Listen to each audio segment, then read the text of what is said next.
Welcome to Mr. W's compound and double angle formulas lesson.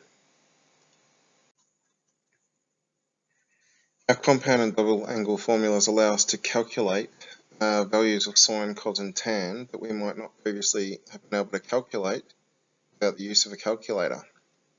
For this we can use special triangles and find exact values by hand. Okay, so first off we're going to use our formula sine A minus B is equal to sine A cosine of B minus cosine of A sine of B. So we substitute in our values. For A we get x, so I have sine of x cosine of 2y minus cos of x and sine of 2y. Now we can't simplify that, so that's as far as we can go there. However, for part B, so that's part A, for part B I'll work it out down here. We have got cosine of x plus 30. Now using a double angle formula for cosine, I'm going to write up here cos of A plus B is equal to cos of A, cos of B minus sine of A, sine of B, which in this case gives us cos of x, cos of 30 degrees minus sine of x, sine of 30 degrees. Now we know we can calculate cos of 30 and sine of 30. So I'm just going to draw a special triangle here. 1, 2, root 3, 60 degrees and 30 degrees. Cos of x we can't calculate. However, cos of 30 is adjacent over hypotenuse. So it's root 3 on 2 minus sine of x. Sine of 30 we know is opposite over hypotenuse. So it's half. And we can clean this up by taking out half as a common factor. We end up with a half root 3 cos of x minus sine of x. Okay, for this question we need to simplify this expression. What I would do is look at my formula sheet. I know that sine of A plus B is equal to sine of A cos of B plus cos of A sine of B. So here we can see that A is equal to 2x, B is equal to y. Therefore, when we simplify this expression, we're just going to get sine of 2x plus y.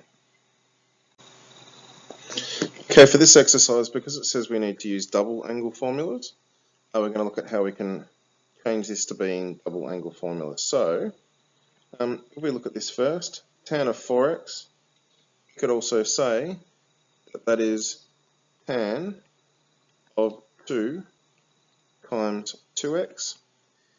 Using our double angle formula, we know that that is 2 tan of 2x over 1 minus tan squared 2x. So that's our first one. We need to work out sine of theta on 2. If we're going to use our double angle formula, sine of theta on 2, we're going to have to work out sine of 2 times something. 2 times something that equals theta on 2 is theta on 4. So in this case, we substitute the value, the angle, theta on 4, into sine 2x equals 2 sine x cos x. In this case, x is going to be theta on 4, so we know sine of 2 times theta on 4 is equal to 2 times sine of theta on 4 cos of theta on 4. And that's rewritten using a double angle formula. Okay, for this question, guys, we're going to need to use compound angle formulas. We know that sine of A minus B, we've looked at that previously, so that's going to be sine of 270 cos of theta minus cos of 270 and sine of theta. If you're not sure what sine of 270 degrees is, you can just draw a sine graph down the bottom. And we know 270 degrees is here. It's negative 1, positive 1. So sine of 270 is negative 1. So here I'm going to replace this with negative 1. Cos of theta we can't calculate. Minus cos of 270. So here I'm going to quickly draw a cos graph. It goes down and back up. That's 360. So 270 is here. So that value is 0. So I get 0 times sine of theta. That's 0. So we know that our solution is negative cos of theta. Moving on to this over here, we have got sec theta pi on 2 minus theta.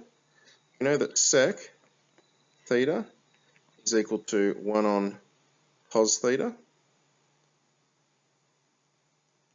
So sec of pi on 2 minus theta is equal to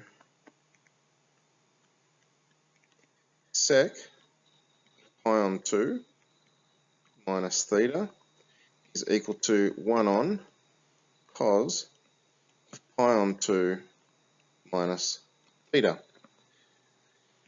If anyone remembers their circular rules, we know that cos of pi on 2 minus theta is equal to sine of theta.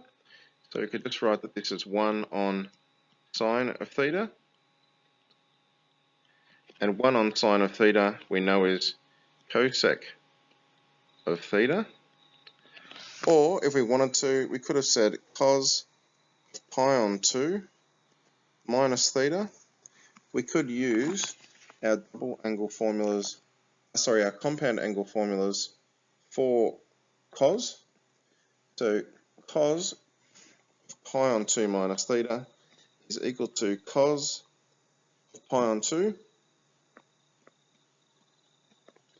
cos of theta minus sine, it's plus sine pi on 2 sine of theta. Cos of pi on 2, we can just look over here, there's pi on 2, cos, 0 times cos of theta. Sine of pi on 2, there's sine of pi on 2 there. So our value is 1, plus 1 times sine of theta. So from that, we've just got, that's 0. So this other bit here is just sine of theta, which is what we said up here. So sec of theta on 2 minus, sec of pi on 2 minus theta is equal to 1 on sine theta or cosec theta. Okay guys, we want to find the exact value of 5 pi on 12. So what we first need to do is calculate 5 pi on 12 as the sum of two angles. We know that pi on 6 is 30 degrees. So pi on 12 is half of that, or 15 degrees. Therefore 5 pi on 12 has to be 5 times 15, which is 75 degrees. If we know that it's 75 degrees, 75 can be given as the sum of 45 degrees plus 30 degrees. That's 75 degrees. And we know that 45 degrees is pi on 4, and 30 degrees is pi on 6. So that will equal 5 pi on 12. Okay, from there, cot of 5 pi on 12 is equal to 1 on tan of 5 pi on 12, which we know is 1 on tan, using our compound angle formulas, of pi on 4 plus pi on 6. And then, using our compound angle formulas once again, we're going to have 1 on tan of pi on 4 plus tan of pi on 6 over 1 minus tan of pi on 4 times tan of pi on 6. Okay, when we divide 1 by this, it'll end up, this will move to the top. So I end up with 1 minus tan of pi on 4 tan of pi on 6 over tan of pi on 4 plus tan of pi on 6. We can calculate them using our special triangles, 1, root 2, and 1, pi on 4. And then our other special triangle is 1, 2, root 3, that's pi on 3, and pi on 6. So from here, we know that 1 minus tan of pi on 4, tan is opposite over adjacent, so it's just 1, times tan of pi on 6. Pi on 6 is here, tan is opposite over adjacent, so it's multiplied by 1 on root 3, over tan of pi on 4, which we know is 1, we just worked it out, plus tan of pi on 6, which we just worked out, 1 on root 3. So from that, we have got 1 minus 1 on root 3 over 1 plus 1 on root 3. Let's clean that up. Put all of the top over root 3. So I get root 3 minus 1 on root 3 divided by, put all of the bottom on root 3. Root 3 plus 1. When I've got a divide and I've got a fraction, you know that we can flip it and multiply. So I'm going to get times root 3 on root 3 plus 1. Our root 3's will cancel. I'll have root 3 minus 1 on root 3 plus 1. You multiply it by root 3 minus 1 on root 3 minus 1 to get rid of our surd. So on the top I'm going to have root 3 times root 3, which is 3. I'm going to have minus root 3, which is minus 2 root 3. I'll have minus 1 times minus 1, which is plus 1, all over root 3 times root 3, which is 3, 1 times minus 1, which is minus 1. On top, we have 4 minus 2 root 3 on 2, and we know we can divide the top by 2, and I end up with 2 minus root 3. So that is what cot of 5 pi on 12 is. And you can put that into your calculator, 1 on tan of 5 pi on 12, and you'll see that it is 2 minus root 3. However, we didn't need to use a calculator.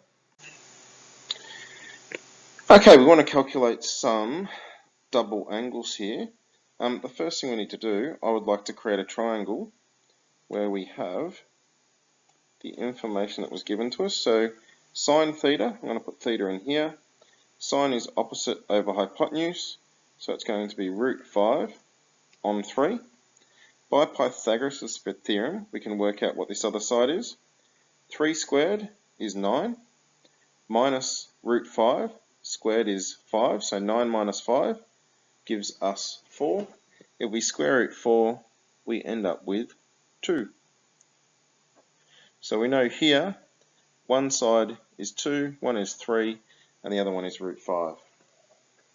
Okay, from here, we can state that cos of theta